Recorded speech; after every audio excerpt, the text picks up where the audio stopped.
U-Book apresenta Turismo sob Ameaça. Uma produção original U-Book.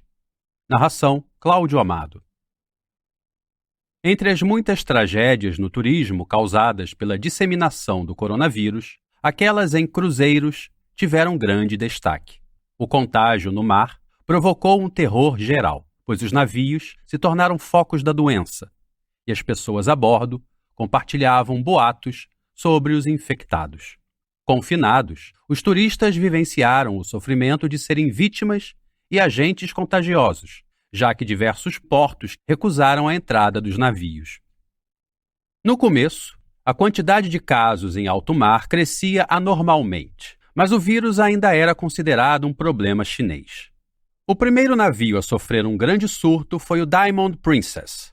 Até meados de fevereiro de 2020, 355 casos haviam sido confirmados a bordo, e o navio estava em quarentena no porto de Yokohama. Na época, ele reunia mais da metade dos casos relatados fora da China. Mais tarde, 14 passageiros morreriam com o vírus. O pesadelo no mar ainda não terminou. Passageiros de mais de 30 cruzeiros afetados foram autorizados a desembarcar, inundando hospitais, tendas de campanha e voos fretados, mas cerca de 100 mil tripulantes e funcionários ficaram presos nos navios. Alguns deles estavam em isolamento. Outros foram impedidos de desembarcar até que seus empregadores aprontassem preparativos de viagem. O drama provocou uma greve de fome realizada por 15 tripulantes romenos à deriva na costa da Flórida, além de uma intervenção policial para dissolver confusões em um navio em quarentena no porto alemão de Cuxhaven. Em 1º de junho de 2020, as tripulações a bordo de 20 cruzeiros abandonados na Baía de Manila clamavam pela autorização de desembarque. Os cruzeiros viraram um símbolo da devastação que o coronavírus tem causado ao turismo. Um setor que até janeiro de 2020 se dizia valer 150 bilhões de dólares, cerca de 810 bilhões de reais, agora está cortando empregos, gerando dívidas e oferecendo enormes descontos em pacotes de viagens para tentar sobreviver. Mas antes da crise, os cruzeiros haviam se tornado símbolos dos danos que o turismo causa ao mundo. O turismo é uma indústria incomum, já que não se baseia em bens materiais. As principais companhias de cruzeiros no mundo, Carnival, Royal Caribbean e Norwegian, contribuem muito pouco para a manutenção dos lugares que exploram. Elas estão sediadas em paraísos fiscais, como o Panamá, a Libéria e as Bermudas, onde há leis ambientais e trabalhistas favoráveis a seus interesses. As 3 empresas englobam cerca de 75% da indústria e conseguem desfrutar de impostos baixos e evitar regulamentações incômodas, enquanto poluem o ar e o mar, destroem pouco a pouco as faixas costeiras e despejam dezenas de milhões de pessoas em portos que muitas vezes não conseguem lidar com a quantidade de visitantes. Isso também serve para a maior parte da indústria de viagens. Durante décadas, um pequeno número de profissionais do setor tentaram desenvolver um turismo sustentável, que criasse empregos duradouros e minimizasse os danos causados pela atividade. Mas a maioria dos grupos hoteleiros, operadores turísticos e autoridades nacionais, por mais que se declarem comprometidas com essa forma de turismo, continuam priorizando as economias de escala. Isto, inevitavelmente, leva mais turistas a pagarem menos dinheiro em viagens e contribui para o aumento do desgaste de bens públicos. Antes da pandemia, os especialistas do setor previam que as chegadas internacionais aumentariam entre 3% e 4% em 2020. Esperavam que os turistas chineses, a maior e mais crescente população de viajantes mundiais, fizessem cerca de 160 milhões de viagens ao exterior, um aumento de 27% em relação a 2015. O vírus providenciou o retrato tão assustador quanto belo de um mundo sem turismo. Conseguimos enxergar o que acontece aos nossos bens públicos quando turistas não os exploram com aglomerações. O litoral teve um descanso da erosão causada pelos cruzeiros. Os andarilhos, presos em casa, não podem deixar lixo pelas trilhas. Muitas culturas culinárias não estão mais ameaçadas por pizzas congeladas de supermercado. É difícil ter uma noção melhor dos efeitos do turismo sem as atuais férias forçadas que tiramos dele. O coronavírus também revelou o perigo em depender excessivamente do turismo. O que acontece quando a indústria que sustenta toda uma comunidade entra em colapso ficou em evidência. Em 7 de maio de 2020, a Organização Mundial do Turismo da ONU estimou que 120 milhões de empregos deixariam de existir e que os ganhos do turismo internacional poderiam cair 80% em relação a 2019, quando faturou 1,7 trilhões de dólares, ou mais de 9 trilhões de reais. Como o turismo depende da mesma mobilidade humana que dissemina doenças e está sob rigorosas restrições, é provável que sofra mais do que qualquer outra atividade econômica. O impacto do turismo no mundo se aprofundou e a economia global passou a depender dele. Agora, depois do congelamento forçado das viagens ao exterior, algo inimaginável 6 meses antes da pandemia, há uma rara oportunidade de sair desse ciclo destrutivo e exercer a atividade de formas diferentes.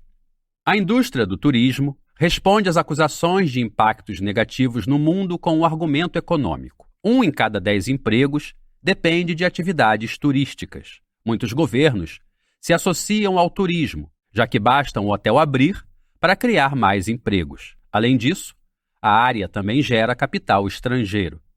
Ao The Guardian, um defensor da indústria citou Lelei Lelaulo, um empreendedor de desenvolvimento, que em 2007 descreveu o turismo como a maior transferência voluntária de dinheiro dos ricos para os pobres, dos que têm para os que não têm, na história. Mesmo sabendo que grande parte das despesas dos turistas não vai para o país de destino, e sim para as agências de turismo estrangeiras, companhias aéreas e grandes cadeias de hotéis, não se pode negar que os australianos gastam muito em Bali, os norte-americanos em Cancún e os chineses em Bangkok.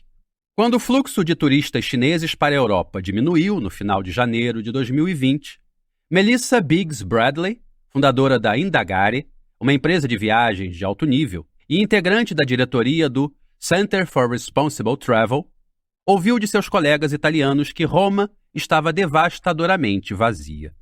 Nos primeiros momentos da crise, os analistas do setor chegaram a um precedente tranquilizador. Em 2009, as chegadas de turistas internacionais caíram 4%, como resultado da crise financeira global. No ano seguinte, o setor voltou a crescer 6,7%. Uma série de ataques terroristas na Turquia em 2016 afastou os turistas do país, mas a perda dos turcos foi o ganho da Espanha. Costa Blanca recebeu uma onda de visitantes. Logo ficou claro que tais comparações foram de pouca ajuda na compreensão de uma pandemia global sem cura à vista.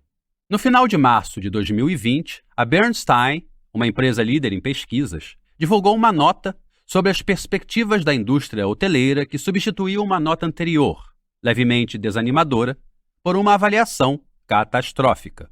A informação era de que, apenas 2 semanas antes, consideravam 80% de queda na receita algo altamente improvável, mas perceberam que tinham sido ingênuos. Isso ocorreu ainda antes da ocupação de quartos na Espanha e na Itália ter atingido o fundo do poço em 5%. O turismo responde por cerca de 15% e 13% dos PIBs da Espanha e Itália, respectivamente. Embora a perda seja dolorosa para as economias mais diversificadas do sul da Europa, ela é fatal para quem depende do turismo ou para destinos emergentes. Nas Maldivas, por exemplo, a atividade contribui com cerca de 1/3 do PIB.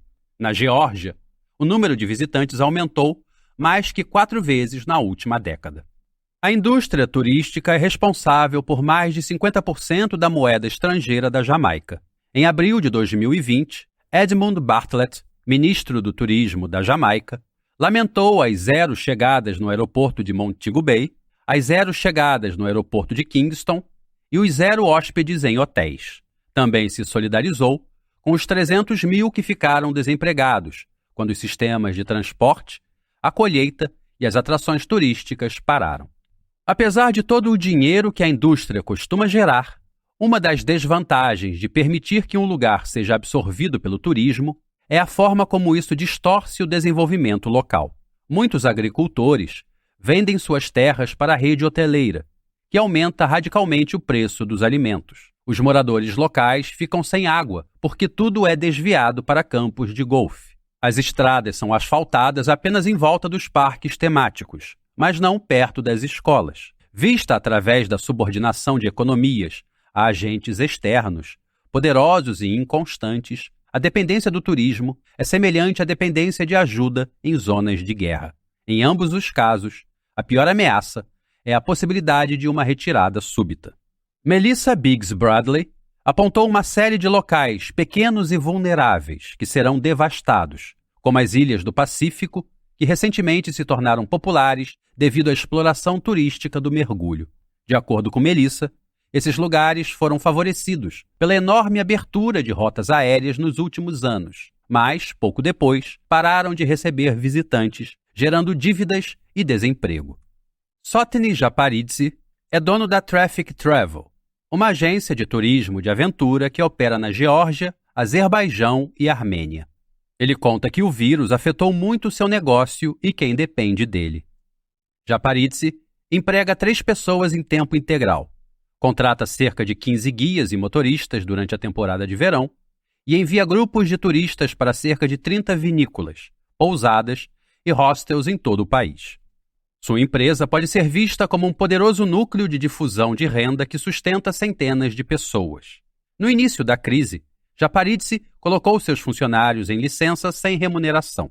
Ele diz que não teve outra opção. Com o desaparecimento do turismo, a demanda por serviços que não exigem que os clientes saiam de casa explodiu. Um dos antigos guias de Japaridze, que costumava levar grupos turísticos para a bela região de Svaneti, na Geórgia, conseguiu renda fazendo entregas de comidas em sua motocicleta. Se um dos perigos da dependência ao turismo é que os visitantes subitamente parem de chegar, um problema mais comum é o excesso, a saturação de um destino por um número insustentável de turistas. No auge da pandemia, o The Guardian conversou com Jane Damosto, cuja ONG, We Are Here Venice, luta corajosamente para transformar Veneza, a cidade mais sobrecarregada de turistas no mundo, em um lugar mais tolerável para viver. Enquanto cortava legumes para o jantar, Damosto demonstrava um certo mal-estar com a justaposição do apocalipse nos hospitais italianos e as cenas de serenidade e tranquilidade vistas de sua janela. As pontes estavam vazias e até mesmo cavalos marinhos passeavam pelo grande canal. Os vendedores ambulantes foram substituídos por barqueiros, que entregavam tortellini aos moradores locais. Quando Damosto foi checar suas batatas, o lugar foi ocupado por seu filho de 19 anos, Pierangelo. Desde o dia em que segurou o leme de um barco pela primeira vez, Pierangelo vive para a água e sente enjoo quando viaja de carro. Ele trabalha como carpinteiro e restaurador das famosas gôndolas da cidade, mas também se desloca em uma lancha elétrica, mostrando aos turistas a Veneza pelos olhos de um veneziano. Pierangelo reconhece a importância do turismo, mas também anseia por descanso. Ele discutia sobre a vida pós-pandemia com seus amigos. A falta de visitantes provocaria uma queda acentuada na renda, e eles seriam obrigados a suprir o déficit incentivando negócios locais. Se não fosse pelo turismo, grande parte do lado gótico de Veneza teria desmoronado ou sido reconstruído muitos anos atrás. Mas, apesar disso ter contribuído para a preservação da arquitetura da cidade, havia muito poder nas mãos dos investidores de hotéis, restaurantes e cruzeiros. Muitos deles eram de fora, e Veneza era apenas uma oportunidade de negócios. Em 15 de julho de 1989, a indústria musical internacional realizou um show gratuito na cidade, e a lembrança incomoda os venezianos até hoje. Naquele dia, cerca de 200 mil pessoas de toda a Europa se reuniram no núcleo espiritual e estético de Veneza, a Piazza San Marco. Algumas estavam em barcos, assistindo a banda Pink Floyd na última etapa de sua turnê mundial. A banda concordou em baixar o volume e encurtar a duração do show, para poderem transmitir na TV ao redor do mundo. Enquanto isso, os lojistas da praça vendiam cerveja quente pelo triplo do preço para os fãs, que descobriram tarde demais que as autoridades não haviam instalado um único banheiro público. Na manhã seguinte, Veneza estava cheia de latas, pontas de cigarro e poças de urina. É difícil superar esse exemplo de como o turismo sobrepõe o bem público. A invasão de um centro medieval por 200 mil pessoas que não pagaram nada para entrar ou sair e deixaram a cidade imunda. Uma reportagem da TV italiana descreveu o show como uma violação dos direitos humanos dos invasores e dos invadidos. A crítica à Câmara Municipal foi tão forte que seus membros se demitiram em massa. Muito antes da invasão dos fãs de rock, os moradores já estavam deixando a cidade. Entre 1950 e 2019, a população de Veneza caiu de cerca de 180 mil para 50 mil, enquanto o número de visitantes anuais subiu de 1 milhão para 30 milhões. De acordo com Jan van der Borg, especialista em turismo que leciona na Universidade de Veneza e trabalha com autoridades turísticas de toda a Europa, o número ultrapassa em pelo menos 10 milhões a capacidade de carga que a cidade pode acomodar sem danificar permanentemente sua infraestrutura e modo de vida. Gianni Damosto diz que um grande número de pessoas vive em Veneza sem de fato morar lá. São pessoas, como os donos das gôndolas, que empregam terceiros para levar turistas pelos canais lotados, ou as linhas aéreas econômicas, que todos os dias depositam pessoas em uma área pouco maior que o Central Park, em Nova York. Segundo Jan van der Borg, os turistas não ajudam. Cerca de 70% só ficam lá por um dia. Saem dos ônibus turísticos, cruzeiros e aviões, passam horas congestionando o centro histórico de Veneza, mas não contribuem para a sua manutenção. Depois de comprarem um souvenir caro, fabricado muito longe dali, eles correm atrás dos guias, apertando o passo de um destino para outro.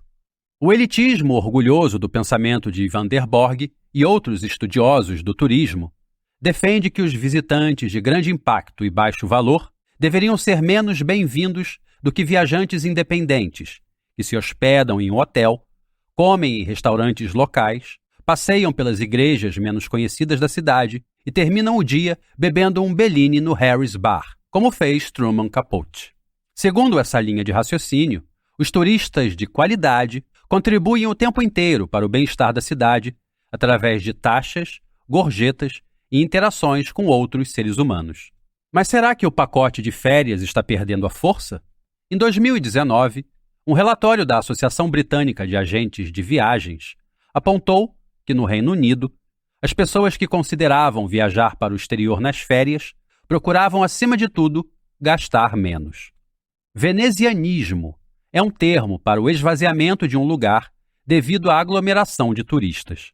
Nos últimos 10 anos, esta maldição tem assolado várias cidades, já que as companhias aéreas econômicas e a Airbnb oferecem a milhões de pessoas a chance de visitar não só destinos tradicionais, como Veneza ou Paris, mas também cidades costeiras e pacatas, como Porto, na costa atlântica de Portugal.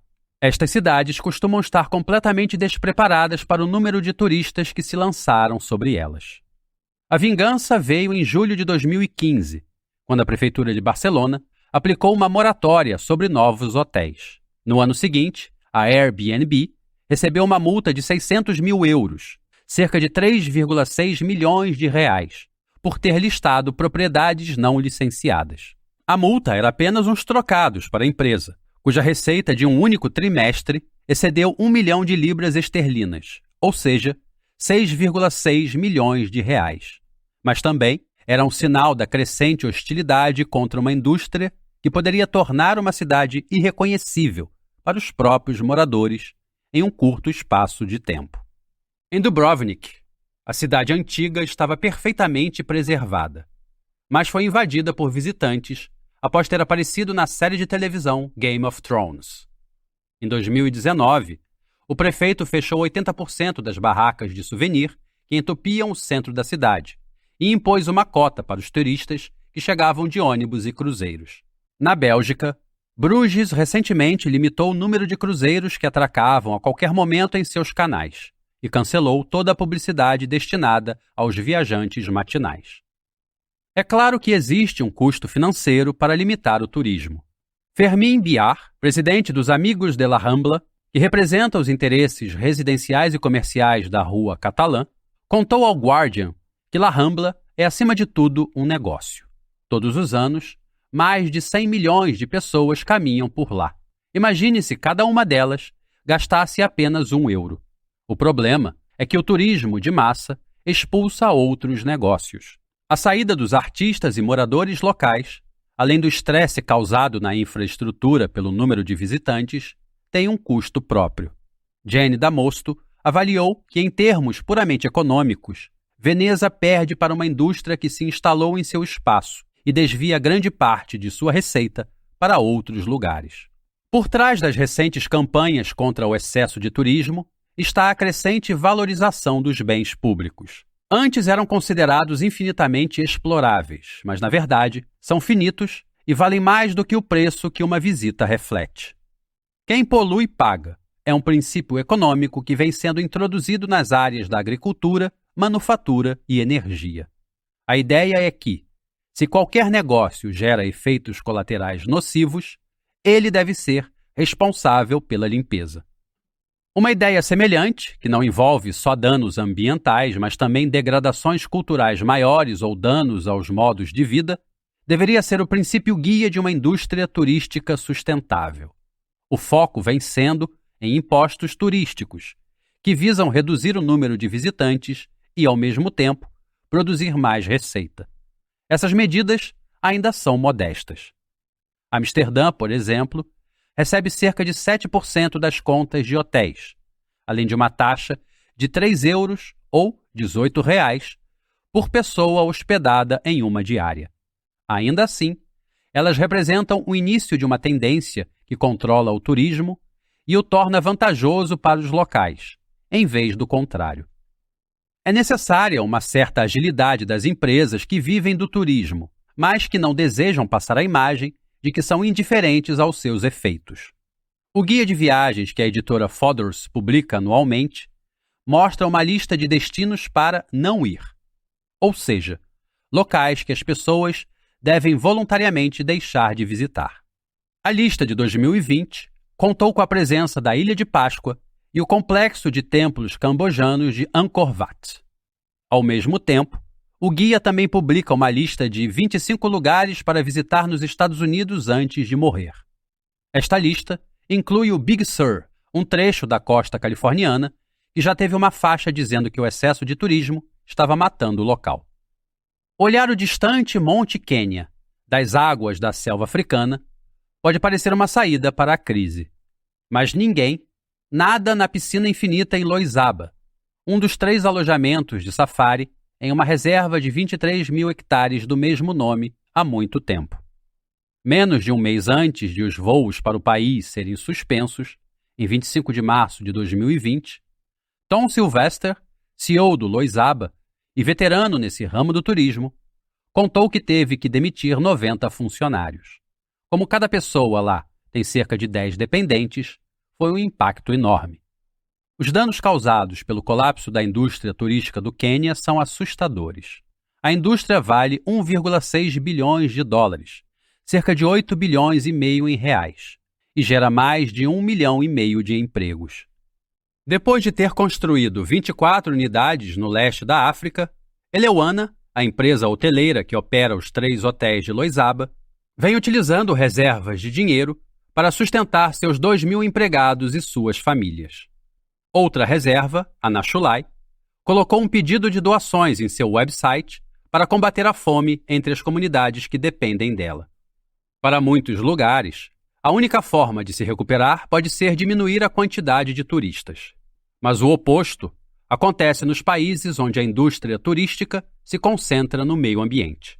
Quando o repórter da The Guardian sugeriu que a melhor maneira de conservar a vida selvagem da África seria se os humanos migrassem para as cidades e deixassem a natureza em paz, Karim Wissanji, o CEO da Elewana, retorquiu. De acordo com ele, o futuro daqueles animais selvagens e seus habitats estava intrinsecamente ligado ao futuro da indústria do safari. Mais de 75% dos 2 milhões de turistas estrangeiros que visitaram o Quênia em 2019 queriam ver os animais. Se não fosse pelo turismo, muitas das 160 reservas privadas voltariam a ser áreas de caça ou seriam entregues à agricultura, ameaçando uma das maiores concentrações de vida animal do mundo, já que elas são vitais para a migração de animais e o excesso de pastoreio dos parques nacionais do país.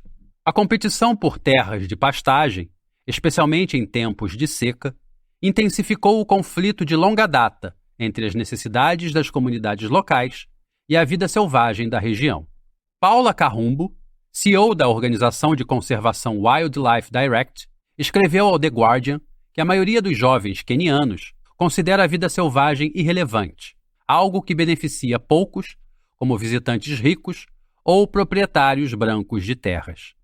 Em meio às invasões violentas a fazendas e parques de vida selvagem ao longo dos anos, os safaris têm buscado maneiras de fazer com que o turismo apoie diretamente a população local. A perda de renda causada pela pandemia pode precipitar o desastre.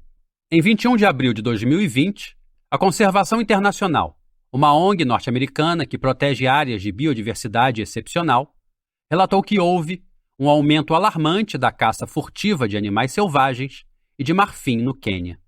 Loizaba só conseguiu manter suas patrulhas graças a uma doação da The Nature Conservancy, uma outra instituição de caridade que financia e oferece consultoria científica para projetos de conservação em todo o mundo. Operando com apenas 48 camas para cobrir toda a extensão de terra, menos de 40% de ocupação, é possível pensar que Loizaba seja uma resposta de alto valor e impacto positivo para os milhares de passageiros de cruzeiros que chegam diariamente no centro de Veneza. Ao pagarem $700, ou R$ 3.700 por dia, para desfrutar da companhia de elefantes, girafas e uma imensidão de aves e mamíferos, os visitantes de Loizaba efetivamente pagam para proteger a vida selvagem de intervenções humanas intrusivas. Matthew Brown, diretor da The Nature Conservancy na África, diz que o turismo que contribui de forma tangível para os resultados da conservação é a melhor maneira de financiar a biodiversidade. Sem a atividade, a ideia de que se pode proteger os animais e ajudar os moradores locais rapidamente cai por terra. Mesmo com todo o dinheiro que os estrangeiros levam a Loizaba, falta a diversidade de clientela, ingrediente dos negócios turísticos mais resilientes. O turismo de safari, em geral, atrai muito poucos da crescente classe média do Quênia. Enquanto o alto custo de vida mantém muitos em casa, quem viaja tende a se dirigir para o litoral. A possibilidade de chamar clientes locais permitiria que as reservas de caça do país se recuperassem mais rapidamente, assim que as atuais restrições de viagem expirassem, o que acontecerá para os turistas africanos mais cedo do que para quem vem de mais longe. Em abril de 2020, o ministro do Turismo do Quênia, Najib Balala, pediu uma mudança de paradigma em favor do mercado interno e pan-africano. Ele diz que não se trata mais de esperar por visitantes internacionais e que, se começarem agora, daqui a 5 anos, estarão fortes para enfrentar qualquer crise, até as contraindicações de viagem dos países ocidentais. Uma recuperação rápida é improvável para as tradicionais estrelas do turismo de conservação, os gorilas, que estão espalhados por parques nacionais em Ruanda, Uganda e na República Democrática do Congo. Quase entraram em extinção nos anos 80, mas seus números se recuperaram graças a um esforço internacional de resgate financiado, em parte, pelo turismo. Os visitantes norte-americanos em Ruanda gastam em média cerca de 12 mil por viagem, isto é, quase R$64 mil. Em 2016, o governo ruandês dobrou a taxa que os turistas devem pagar por uma única hora com os gorilas para $1.500, cerca de R$8 mil. A medida teve o efeito milagroso de aumentar as receitas de 15 milhões para 19 milhões de dólares, que ficam entre 78 milhões e 102 milhões de reais. Parte desse dinheiro paga aos guardas florestais e financia esquemas locais de assistência social. A medida também reduz o número de visitantes que transitam em seu habitat no Parque Nacional dos Vulcões, de 22 mil para 15 mil. Com as fronteiras fechadas, e considerando que os turistas estrangeiros ricos não voltarão lá por um tempo, uma nova estratégia de conservação será necessária. Do ponto de vista ambiental, o perigo imediato é que os grandes primatas contraiam o coronavírus. O desafio a longo prazo é protegê-los do aumento da caça furtiva da carne de gorila e de caírem em armadilhas colocadas para antílopes. Em junho de 2020, Sheba Aniur-Uwa, que dirige um negócio turístico em Uganda e Ruanda, disse que nos últimos anos as receitas do turismo permitiram certa diversificação econômica. Os salários relativamente altos dos guardas florestais e guias possibilitaram que suas comunidades tivessem vacas e galinhas para subsistência. Durante a crise, os governos de Uganda e Ruanda têm frequentemente mandado patrulhas aos parques nacionais. Já no Congo, 12 guardas florestais foram mortos no Parque Nacional de Virunga. Segundo Aniur-Uwa, os trabalhadores hoteleiros e carregadores foram demitidos e as pessoas estão com fome. O turismo é o único sustento de quem vive lá, mas os países não devem receber visitantes internacionais tão cedo. A Covid-19 expôs a falha no modelo de turismo consciente da elite. Não há um plano B. Nem todo turismo baseado na natureza é bom para o cenário em que está baseado. Com o crescimento da consciência ambiental, muitas empresas têm adotado termos como ecologicamente correto e verde.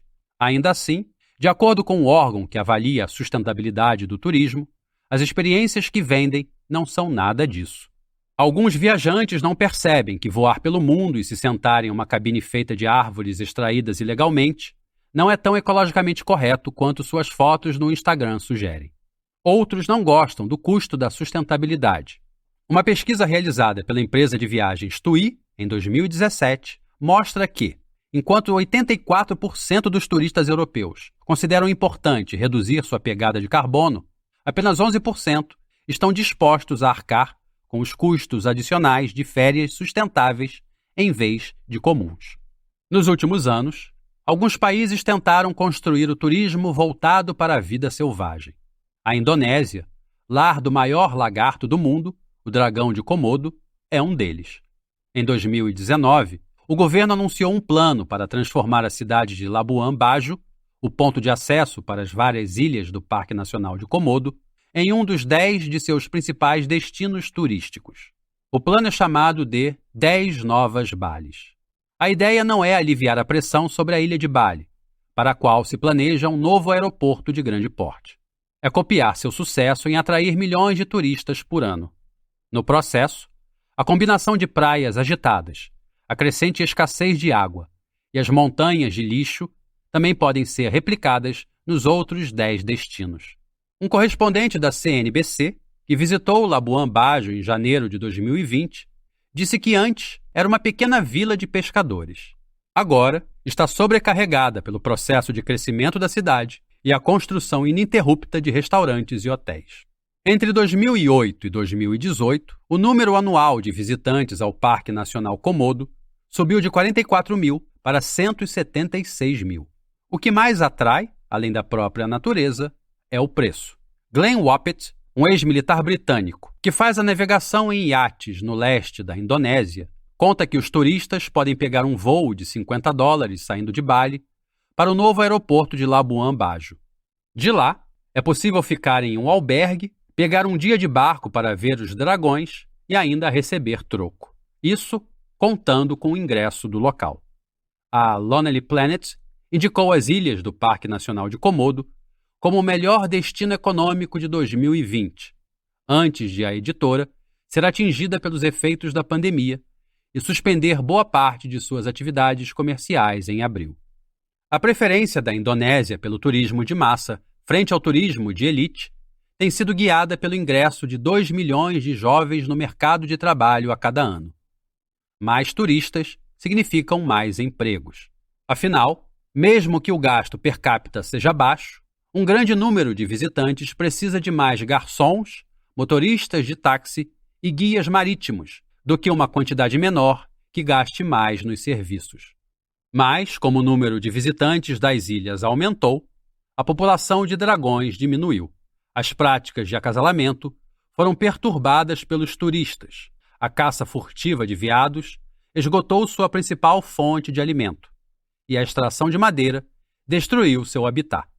Em 2018, Victor Buntilo Lais Kodat, que é o governador da Sonda Oriental, onde o parque está localizado, defendeu o aumento da taxa de entrada para $500, cerca de R$ 2.600, com o objetivo de atrair turistas mais ricos, reduzir o número de visitantes e proteger os lagartos.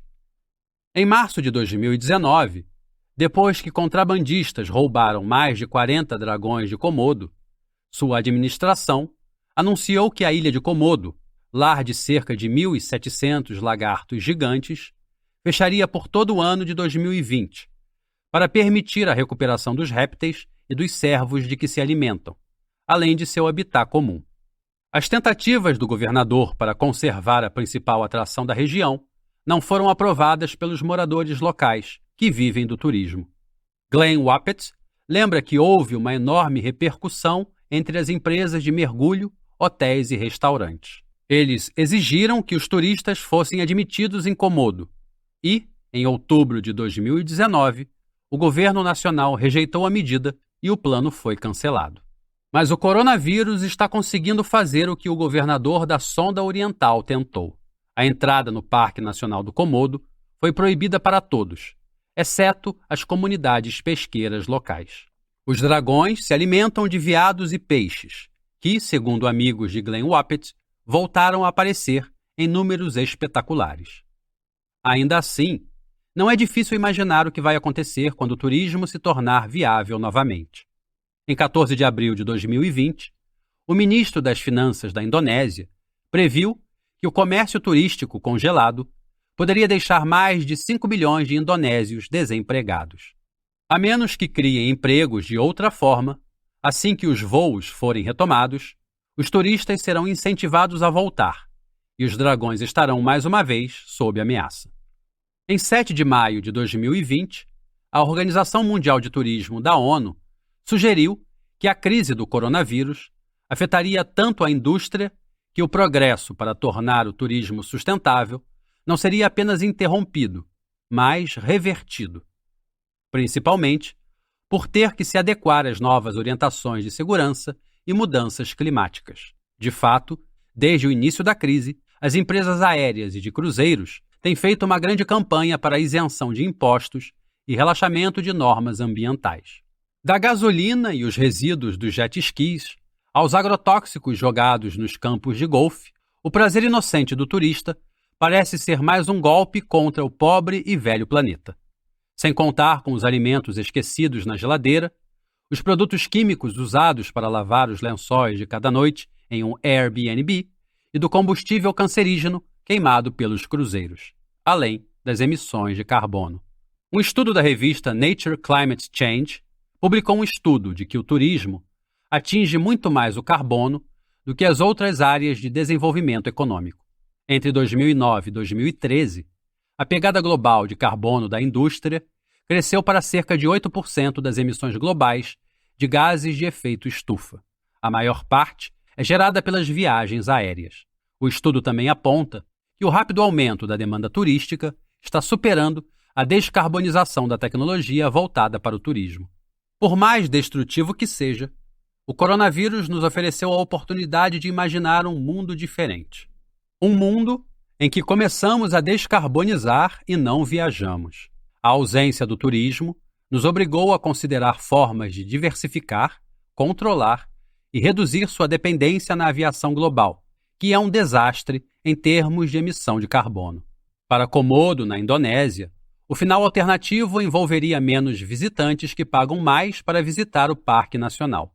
E, enquanto isso, as comunidades no entorno desenvolveriam as indústrias da pesca e produção têxtil, que as sustentam há séculos. Na região de Vanete, na Geórgia, onde o dinheiro do turismo faz pessoas abandonarem a criação de animais para abrir pousadas e cafés, Sotni Japaridze diz que a crise pode ser uma lição para não esquecer seus meios tradicionais de ganhar a vida. De forma mais ampla, o turismo deve ser valorizado não como uma fonte rápida de receita, mas como parte integrante da economia de uma nação. Assim, deve estar sujeito ao mesmo planejamento e análise de custo-benefício que envolve qualquer outro setor. Em lugares onde o turismo é dominante, a atividade precisa encolher. Tudo isso precisa acontecer junto a esforços assertivos, a fim de descarbonizar a sociedade. Como indústria internacional, o turismo significa nada menos que o conjunto de atividades, da construção de motores de aviões na fábrica da Rolls-Royce, na Inglaterra, às bebidas servidas em um pub irlandês na Jamaica. Sob essa perspectiva global, a indústria não pode ser facilmente planejada ou controlada. Seus chefes, naturalmente, são governos municipais, provinciais e nacionais, e é a eles que cabe a responsabilidade pela reforma. Alguns já começaram. O Conselho de Barcelona, por exemplo, recuperou partes da cidade que haviam sido invadidas pelos visitantes. O governador da Sonda Oriental tentou salvar o Dragão de Komodo do perigo. A iniciativa de domar os excessos do turismo através de impostos e preços precisa ser adotado em todos os lugares. O turismo não é o direito que o turista parece pensar que é, seja qual for seu orçamento. É um luxo que precisa pagar pelo seu desenvolvimento. Turismo sob ameaça. Uma produção original U-Book.